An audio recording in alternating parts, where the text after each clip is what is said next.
만국의 모든 신들은 우상들이지만 하나님께서는 하늘을 지으셨음이로라. 존귀와 위엄이 그들 앞에 있으며 능력과 아름다움이 그의 성소에 있도다. 아름답고 거룩한 것으로 여호와께 예배할지어다. 오늘도 우리 하나님이 지으신 삼라만상, 하늘은 기뻐하고 땅은 즐거워하며 바다와 거기 있는 모든 충만한 것들이 외치고, 또 우리 모든 인생들이 하나님을 즐거이 노래하길 원합니다.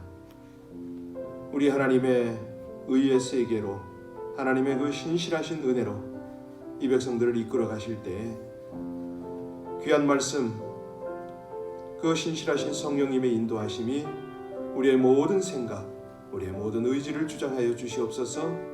복된 아침을 주신 하나님을 감사하며 예수님 이름으로 기도하옵나이다. 아멘. 어제 뉴스를 다 들으셨습니까? 뉴스홈 주지사가 이제 우리 교회도 많이 열어주었습니다. 허락을 했는데요. 정원에, 다시 말하면 우리 수용 공간의 25%는 예배 참석할 수 있습니다. 가능하면 100명 미만으로 이렇게 이제 단서를 달긴 했는데 교회가 다 열렸습니다. 제 생각에는 이제 이렇게 되고 보니까 꾸준하게 신앙생활 하시는 분은 이제 참 귀하고 또 다시 한번 영적인 성숙을 이루실 수 있겠지만, 이번 시즌에 제 생각에는 나중된 자가 먼저 될 분이 계세요. 왜냐하면 다들 이 신앙들이 많이 이렇게 스포일은 아니지만 많이 이렇게 좀 나태해져 있기 때문에 이때야말로 하나님의 사람들이 부각이 될 때입니다. 우리 함께 기도하면서, 이번 금요일날 예배는 전혀 문제가 없거든요. 예, 우리 인원, 그 인원이면 문제 없습니다. 그리고 이제 주일날 1부, 2부 예배도 거의 정상으로 돌아가도 상관이 없는데, 문제는 우리 성도님들이 얼마만큼 열심을 내는가입니다. 우리 함께 이 아침에 기도를 좀 부탁합니다. 하나님, 말씀 그대로 나중된 자 먼저 된다고 말씀하셨는데, 이번 기회에 정말 온 성도들이 하나님 앞에 신앙적, 영적인 열심을 내고, 그래서 우리 하나님이 예비하신 풍성한 은혜가 그들을 통해서 저들의 삶의 현장마다 차고 넘치게 해달라고, 하나님의 영광, 하나님의 복음, 하나님의 역사가 온 땅에 충만하길 원한다고, 특별히 하나님의 몸된 교회 가운데 그 역사가 있게 해달라고 우리 합심으로 간절히 주님 앞에 기도 올리겠습니다. 하나님의 은혜, 하나님의 인도를 감사를 드립니다. 주의 백성들을 사랑하시사 이제 때가 이르매 또 교회의 문을 여시고 우리 모두가 예배에 다시 한번 몰입할 수 있는 은혜를 주시면 감사를 드립니다. 하나님이여, 정성을 다하는 우리 모든 예배자들을 붙들어 주셔서 오늘이 있게 하셨사옵고, 또 아버지 하나님 많은 이의 기도를 받으셔서 귀한 날을 허락하셨는데, 이제 아버지 하나님 정말 나태하고 게으르던 신앙들이 다시 한번 열심되기를 간절히 원합니다. 하나님, 안주하던 신앙들이 일어나게 하여 주옵소서. 우리 주님 말씀하신 그대로 나중된 자 먼저 되리라 주님 하셨을 아버지 하나님, 그동안에 우리 모든 성도들 예배를 사모하고 또 주님의 능력을 의지하고 그렇게 살아왔던 모든 백성들이 이제는 행함으로 예배의 자리에 나와 주님을 높이며 아버지 하나님의 은혜, 한량없는 은혜 함께 누리고 더 풍성한 은혜가 저들의 삶을 통해서 흘러갈 수 있도록 주님 주장하여 주시기를 간절히 원합니다. 아버지 하나님, 모든 예배가 정상화로 돌아올 수 있도록 축복하여 주시고, 또 모든 직분자들, 모든 봉사자들 제 위치에서 최선을 다하여 하나님의 나라, 하나님의 의를 구하고 모든 것 협력하여 아버지 하나님 앞에 영광을 돌리는 귀한 은혜의 역사가 있게 하여 주시옵소서. 그 일을 이루시고 귀한 백성들에게 놀라운 치유와 회복을 이루신 우리 주 예수님 이름으로 감사하며 기도하옵나이다. 아멘. 신명기 24장 1절로 13절까지 말씀입니다. 신명기 24장 1절로 13절까지의 말씀을 합독하십니다.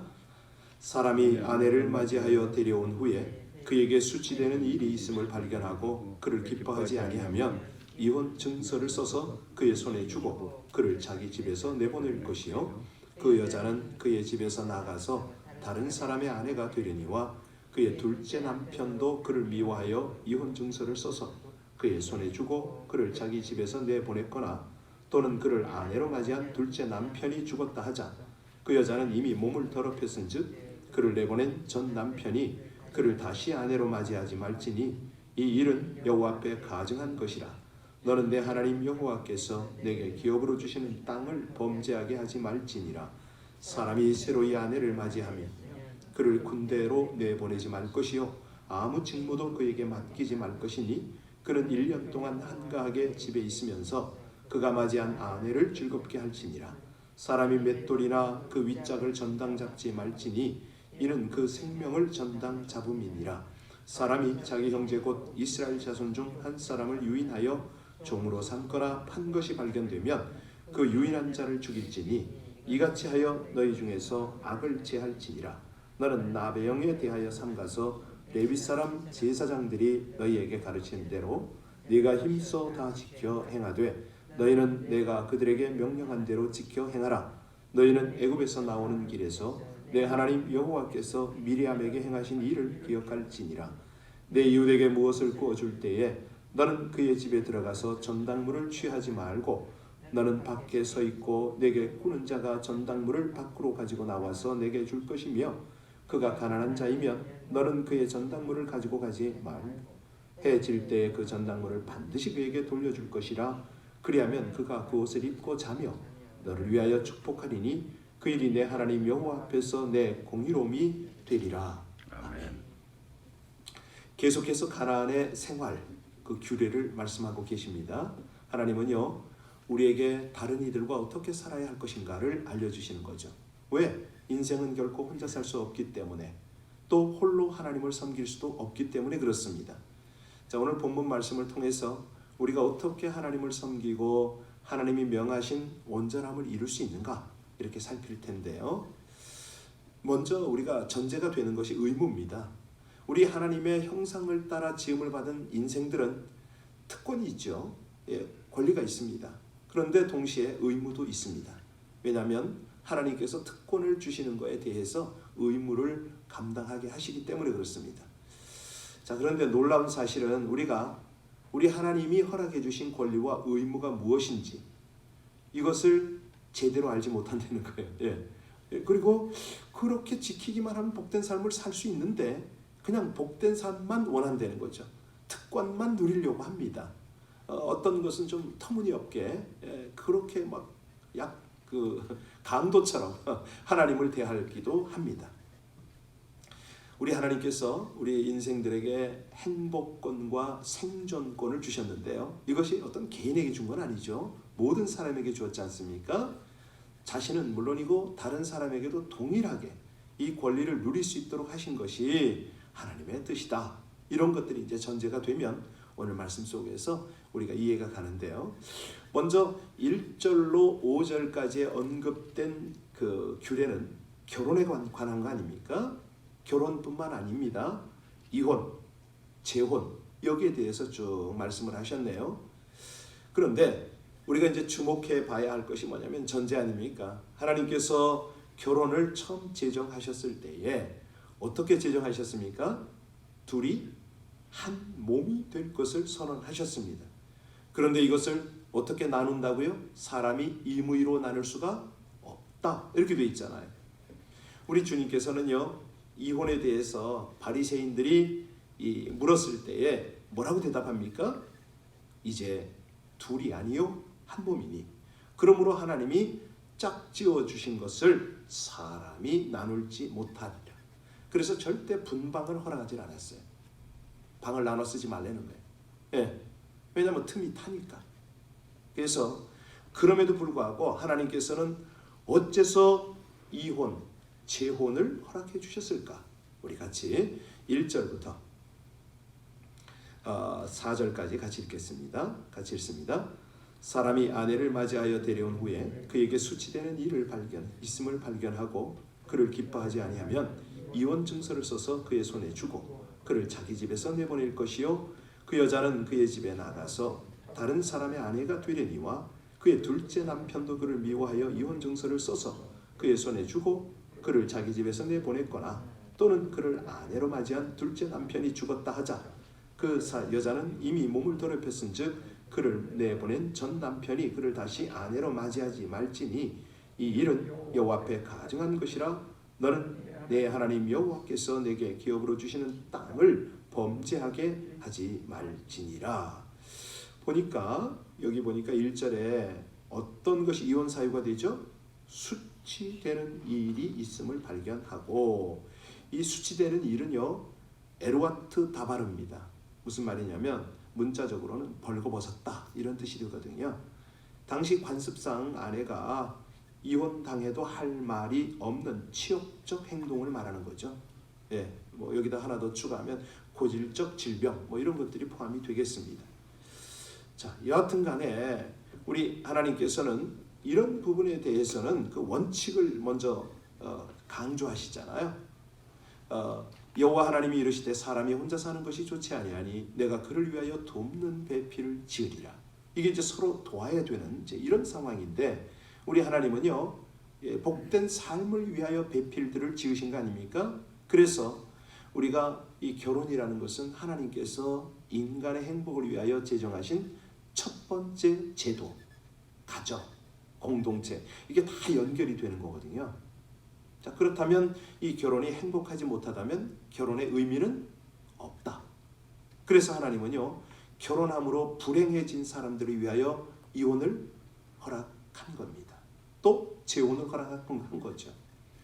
우리 하나님의 목적, 우리 인생들이 어떤 특권을 누리고 어떤 의무를 감당해야 될 것인가 여기 이제 쭉 하나님이 설명을 하시잖아요. 여기서 우리의 행복권을 인간의 기본권이다 이렇게 말할 수가 있는데요. 또 다른 사람도 이 권리를 누리도록 해야 된다. 왜냐하면 이렇게 하는 것이 하나님의 뜻이기 때문에.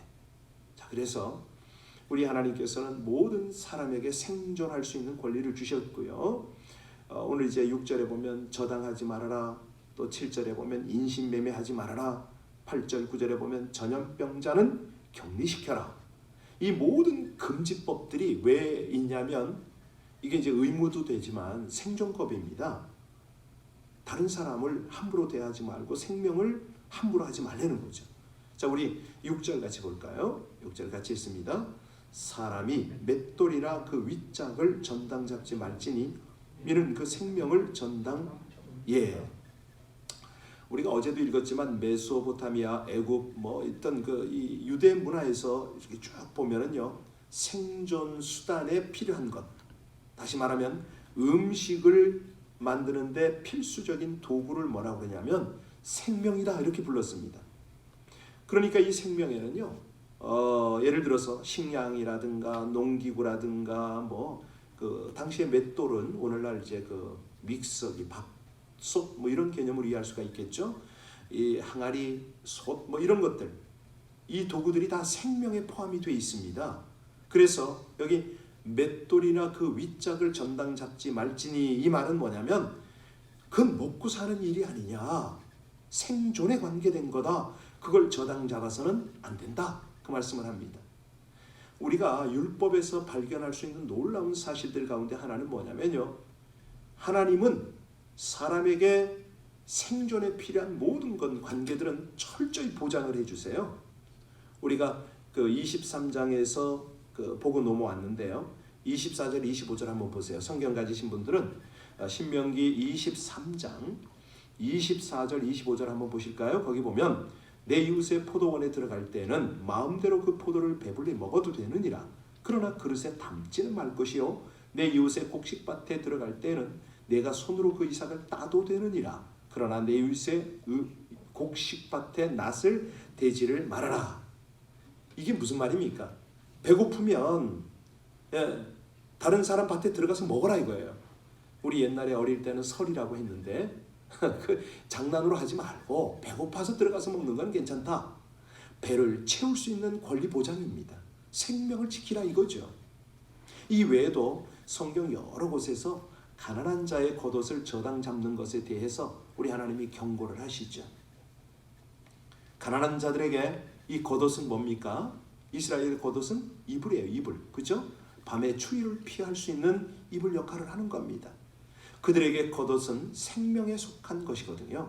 광야에 그 밤이 얼마나 춥습니까? 잘못하면 얼어 죽잖아요. 이처럼 하나님께서는요, 생존권에 관계된 모든 것들은 철저히 보장을 하세요. 세상에서 일어나는 모든 일들을, 또는 삶의 여정에서 일어나는 모든 일들을 생존권이 보장될 때만 하나님께서 허락을 하세요. 이제 그걸 전제로 하고 7절 말씀 한번 보시겠습니까? 같이 읽습니다. 7절입니다. 사람이 자기 형제 곧 이스라엘 자손 중 한 사람을 유인하여 종으로 삼거나 판 것이 발견되면 그 유인한 자를 죽일지니 이같이 하여 너희 중에서 악을 제할지니라. 이게 뭐죠? 유인은 무슨 말입니까? 유괴하다 이런 뜻이잖아요. 저 선교사 초기 시절에 이런 거 많이 경험했죠. 좀 이렇게 징그러운 얘기지만 한번 말씀을 드릴까요? 처음에 초기에 92년에 그 장백 아래쪽에 거기를 갔을 때요, 이 사람들이 자루 속에 게를 담아다가, 중국 사람 게 많이 먹거든요. 그걸 갖다가 이제 줘요. 무게 달아서 이렇게 팝니다. 어떤 식당에 게를 팔러 사람이 온 거예요. 자루를 꽁꽁 묶었는데 하는 말, 이 게는 워낙 사나우니까 꺼내지기 전에 몽둥이로 패서 죽인 다음에 꺼내라. 뭐 이래가지고 한 자루를 팔고 간 거예요.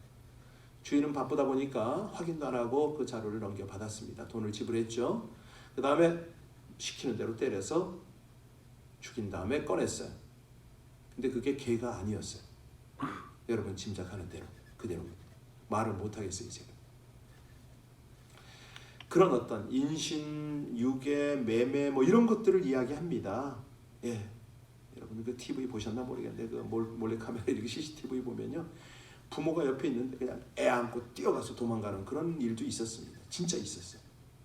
그래서 여기 보니까 우리가 하나님의 이 관점이죠. 하나님은요, 이런 자를 죽이라고 그럽니다. 왜? 반복되면 안 되니까. 생명이 얼마나 귀하다 이거죠. 이 8절 9절들 동일한 생존권을 말씀하시는데요. 우리 8절 9절 같이 읽을까요? 시작. 너는 나병에 대하여 삼가서 레위 사람 제사장들이 너희에게 가르치는 대로 네가 힘써 다 지켜 행하되 너희는 내가 그들에게 명령한 대로 지켜 행하라. 너희는 애굽에서 나오는 길에서 내 하나님 여호와께서 미리암에게 행하신 일을 기억할지니라. 이건 이제 나병에 대하여 하나님이 규례를 주시는 거 아닙니까?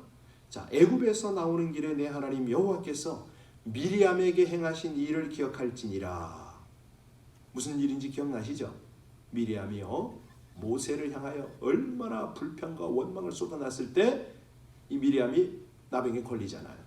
그때 이제 하나님이 고치시는 사건이 있었는데, 자, 나병으로 완전히 치유될 때까지 그 환자를 이스라엘 공동체로부터 격리시켜라. 이렇게 하시는 것은요, 나병이 다른 사람에게 전염되지 않도록 하려 하시는 겁니다. 무슨 말이냐면 생존권과 관련이 있다는 거죠. 나로 인하여 다른 사람의 생존권이 위협을 당한다면 자신을 공동체로부터 스스로 격리하라. 자가격리입니다. 이게 이제 이 구약 때부터 이렇게 나온 거예요. 뭐 미국 사람들이 이런 걸 참 그 성경적인 걸 잘 찾아내가지고 자가격리 뭐 이렇게 되잖아요. 자, 이 외에도 이웃에게 무엇을 구워주고 전당물을 취할 때 지켜야 할 규례가 10절부터 13절까지 아닙니까? 자, 우리 마지막 10절부터 13절까지 같이 읽겠습니다. 내 이웃에게 무엇을 구워줄 때에 너는 그의 집에 들어가서 전당물을 취하지 말고 너는 밖에 서 있고 내게 꾸는 자가 전당물을 밖으로 가지고 나와서 내게 줄 것이며 그가 가난한 자이면 너는 그의 전당물을 가지고 자지 말고 해 질 때에 그 전당물을 반드시 그에게 돌려줄 것이라. 그리하면 그가 그 옷을 입고 자며 너를 위하여 축복하리니 그 일이 내 하나님 여호와 앞에서 내 공의로움이 되리라. 아까도 말씀드렸지만 이 팔레스타인의 사막의 기후, 낮에는 뭐 살인적 더위인데 밤이 그렇게 춥습니다. 옷 없으면 지낼 수가 없어요. 그래서 저녁이 되면 이 전당물을 돌려주라. 무엇을 말합니까? 가난한 사람은 죽든지 말든지 자기 욕심만 채우지 말라는 거 아니에요? 가진 자는 가난한 자들을 인정을 베풀라, 사랑을 베풀라. 예, 너는 오늘 저녁에 그 옷이 없어도 너는 살 수 있지 않냐? 가난한 자는 오늘 저녁에 그 옷 없으면 밤을 지낼 수가 없다, 이 말 아닙니까? 그래서 오늘 쭉 이렇게 보면 우리 하나님의 자비와 긍휼이 얼마나 큰지를 우리가 알 수가 있습니다. 이제 내일 보시게 되겠습니다만은 궁핍한 품꾼에게 품삯을 당일에 줘라, 이런 내용도 쭉 나오고 쭉 말씀을 하세요. 한결같이 행복권과 생존권에 대하여 주시는 말씀입니다. 자, 그래서 모든 사람들은 우리 하나님이 베푸시는 특권과 의무에 동일하다, 평등하다. 이것이 이제 오늘 본문의 핵심 중에 하나가 되겠습니다. 그런데 이제 오늘 이 말씀을 통해서 우리가 깊이 생각해 봐야 될, 깨달아야 될 것이 뭡니까? 이 계시의 말씀을 통해서 주신 평등이란 소유의 평등보다는 권리와 의무에서 평등하다. 이걸 이제 우리는 깨달아야 됩니다. 그래서 이걸 못 깨달으면 가진 자들의 행포가 너무 심한 거죠. 힘 있는, 권력 있는 자들이 약한 자들을 너무 못 살게 구는 거죠. 그래서요, 권리와 의무에서 평등할지라도 소유에서는 불평등이 있을 수 있다는 거예요. 왜? 하나님께서는 소유에서는 불평등을 허용하셨다, 이런 의미입니다. 그런데 그래서 이 세상에는요, 이 부한 사람이 있는가 하면 빈곤한 사람이 있잖아요. 지적으로 뛰어난 사람이 있는가 하면 반면 못한 사람도 있고요. 하나님께서 우리 가운데 이렇게 불평등을 허락하신 이유가 뭘까요? 서로 돌아보려는 거죠. 서로 채워주려는 거죠. 기회를 주시는 겁니다. 우리 서로의 부족함을 채워주고 우리 사는 세상을 사랑으로 채워가고 뭐 이런 거 아닙니까? 그래서 그렇다면 우리는 어떻게 이 권리와 의무를 지킬 수가 있을까? 이것이 이제 오늘 핵심이 되겠는데요. 이 계시의 말씀을 통해서 이 물음에 대해서 우리가 정확하게 반응을 해야 되는데, 그래야 이제 성도고 그래야 성숙한 하나님의 백성 아니겠습니까? 예수께서 뭐라고 그러시냐면 내 마음을 다하고 목숨을 다하고 뜻을 다하여 주 너의 하나님을 사랑하라 하셨으니 이것이 크고 첫째 되는 계명이요 둘째도 그와 같으니 내 이웃을 내 자신같이 사랑하라. 이 두 계명이 온 율법과 선지자의 강령이니라. 하나님을 경외하는 거죠. 하나님께서 우리의 복된 삶을 보장해 주심을 고백을 하고 우리 하나님께서 주시는 행복권과 생존권을 보장받는 거죠. 이것이 이미 보장이 됐지만 누리는 건데, 누리는 방법이 하나님을 경외하는 것이다. 그리고 또 하나는 이웃을 돌아보는 거다. 그럴 때 이것이 끊임없이 흘러넘치게 되잖아요. 우리가 하나님이 허락해 주신 이 권리를 누리고 의무를 행할 때 자신뿐만이 아니라 온 이웃이 함께 복을 누리게 되는데요. 더불어 복된 삶을 살게 된다는 것이죠. 사실 어떤 때는 보면 이런 것들이 이해가 안 가고 현실적으로 막 아닌 것처럼 보일 때가 있습니다. 왜냐하면 많은 경우가 다른 사람과 함께 하는 것이 쉽지 않기 때문에 불편해요. 내가 아주 그냥 적응을 잘 못하는 거예요. 심지어 부부 사이에도 얼마나 갈등과 미움이 반복이 됩니까? 그런데 기억해야 될 것이 우리가 맺은 어떤 관계 가운데도요 반드시 하나님의 뜻이 있고요. 함께 온전함을 이루어야 되는 겁니다. 그러니까 방법은 하나님이 명령하신 대로 가는 거예요. 의무를 감당하는 거예요. 그러면 나머지 하나님이 허락하신 특권, 행복 이거는 저절로 따라오는 것이고요. 자, 그래서 오늘 우리 하나님께서는 약한 자를 여기시는 그 공의와 사랑을 통해서 우리 모두에게 이런 은혜가 함께 누려지도록 하시는 것입니다. 기도하시겠습니다. 현실적으로 손해를 보아도 정직하게 행하고 긍휼과 사랑을 베풀며 살기를 힘쓰게 하여 주옵소서. 경제적 이해관계를 떠나 선을 행하다가 낙심이 될 때에도 하나님이 인정하시고 복으로 갚아주신다는 믿음으로 끝까지 하나님의 뜻을 행하게 하여 주옵소서. 가난한 자, 연약한 자들이 부당한 대우를 받지 않도록 보호하시고 긍휼을 베푸시는 그 하나님의 사랑을 나눔으로 더불어 복된 삶을 살기를 간절히 원하며 예수님 이름으로 기도하옵나이다. 아멘. 어제는 어떤 분하고 약속을 하고 어딜 좀 가야 되는데 그분이 시간이 다 됐는데 못 간다고 연락이 온 거예요. 이유는 나중에 알았습니다. 자녀들이 못 가게 해서. 아직은 위험하니까 사람이 많다고. 뭐 어떡하겠습니까? 우리 자녀들의 의견도 참 존중해야 되고 조심도 해야 됩니다. 그러나 우리가 하나님이 원하실 때는 정말 오늘 찬양한 것처럼 우리 하나님께서 원하시는 그 길을 향하여 십자가를 지고 갈 수 있는 우리의 담대한 믿음도 필요할 것입니다. 우리 함께 기도할 때에 하나님, 이제 하나님께서 정부와 행정 관료와 모든 것들을 주장하셔서 이끌어 가실 때 우리가 지혜롭게 잘 순복하게 해달라고 우리 합심으로 함께 우리 교회가 어서 빨리 정상적 예배를 드리게 해달라고, 하나님께서 주신 이 모든 특권을 마음껏 누리고 우리 의무는 감당하고 이것이 이루어질 수 있도록 우리 합심으로 함께 우리 모든 교회 모든 성도를 위하여 기도하겠습니다. 아버지 하나님, 하나님의 은혜, 하나님의 인도를 감사를 드립니다. 이 백성들의 행복권, 무엇보다도 생명권을 위하여 오늘도 말씀하시고 일하시는 하나님을 찬송합니다. 저희들 주님 말씀 앞에, 주님의 인도 앞에, 주님의 명령 앞에 온전한 믿음으로 반응하기를 간절히 원하오니 주여 주장하여 주시옵소서. 우리 각 가정, 우리 각 사람을 향하여 주시는 하나님의 음성, 하나님의 인도 앞에 우리 온전히 반응하며 순종으로 나가기를 원합니다. 아버지 하나님, 이 시대에 여러 성도들과 교회들의 신앙을 아시고 살피시고 또 저들을 바라보시는 아버지 하나님, 온 교회 모든 성도들이 지혜롭게 담대하게 우리 하나님의 말씀을 정정하며 그 길을 따르기를 원하오니 주여 주장하여 주시옵소서. 은혜를 입혀 주시옵소서. 할렐루야. 감사하시는 우리 아버지 하나님, 참으로 저희의 기도 가운데 함께 하시는 아버지 하나님, 온 자녀들 하나님 마음을 입혀주시고 약속하여 주시기를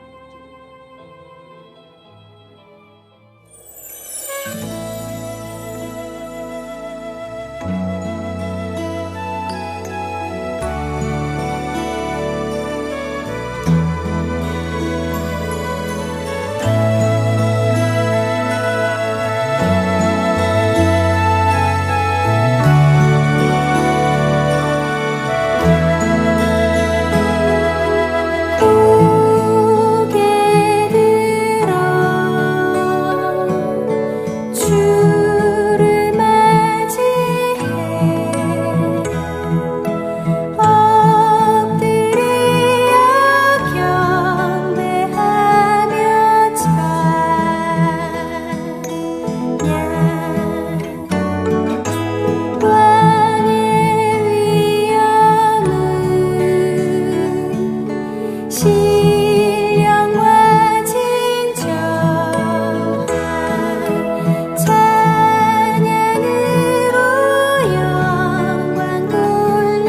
햇살처럼 언제나 나에게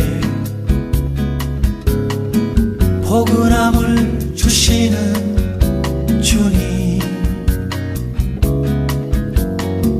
따스한 주님 사랑 넘치는 우리의 가슴에 주님을 노래하는 기쁨의 찬양 소리.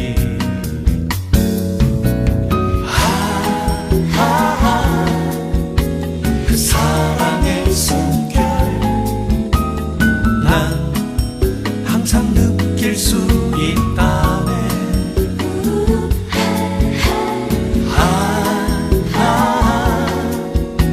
잔잔한 미소로 내 곁에 계시는 분, 오 나의 사랑, 오 나의 노래, 이 세상 무엇보다 가장 귀한 나의 주님, 오 나의 사랑, 오 나의 노래, 이 세상 누구보다 가장 귀한 나의 주님.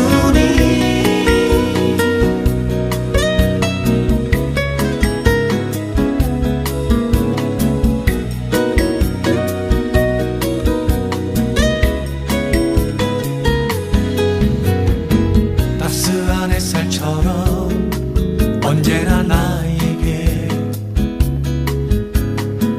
포근함을 주시는 주님,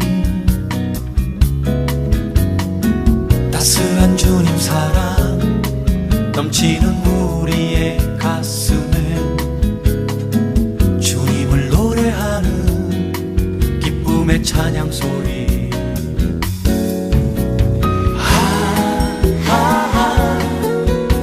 그 사랑의 숨결 난 항상 느낄 수 있다네.